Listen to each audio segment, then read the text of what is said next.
question or an issue that will require a one-paragraph answer. I teach physics.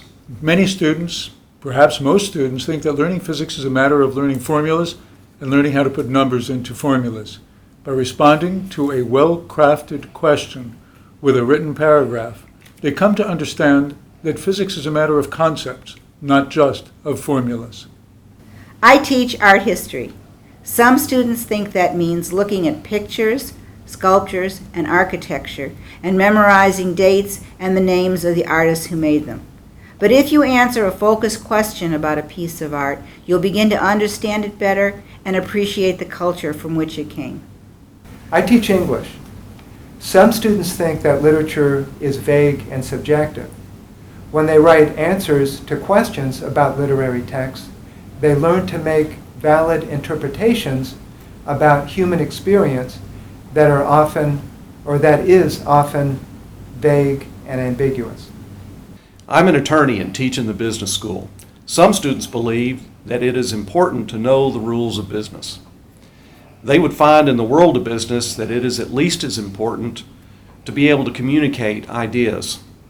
By writing answers to specific business questions, they will develop that necessary ability as well as learn more deeply the principles that make businesses successful. I teach history, but I don't teach students to memorize names and dates. I ask them to explain why. When you have to explain why, you have to write an effective paragraph. We call this kind of writing paragraph writing, and you're going to be encountering it in your UTB courses. Your instructor, in class, in homework, or on exams, will give you a specific, narrowly focused writing prompt, that is, a question or an issue to which you are to respond in a single paragraph. The grading of that paragraph will be based not only on your display of knowledge of the material covered in the course, but also of the clarity and flow of logic in your display of that knowledge and of your understanding of that knowledge. For instance, in a university physics course, I might give a question about a tug of war. There are two teams that are pulling on a rope. One team may be winning. The question might have to do with the tension in that rope. Is the tension greater in the hands of the team that is winning or in the hands of the team that is losing? Is the tension constant along the rope? And if it is, how can one team be winning?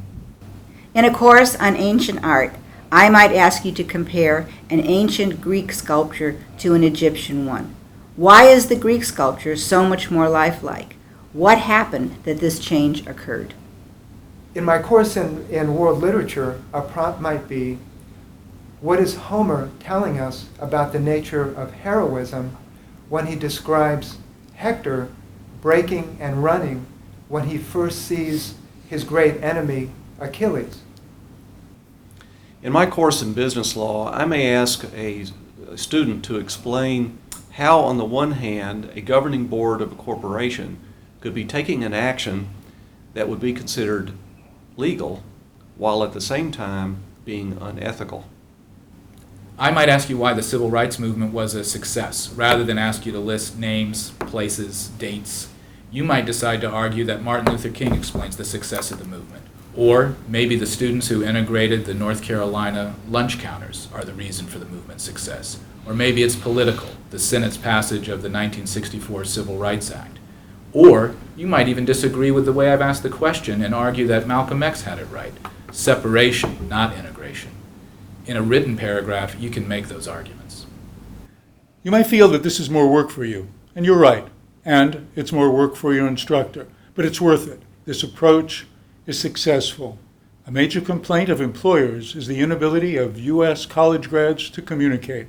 With the skills that you pick up at UTB, your employer will have to find something else to complain about. And you will learn and understand the content of your courses better.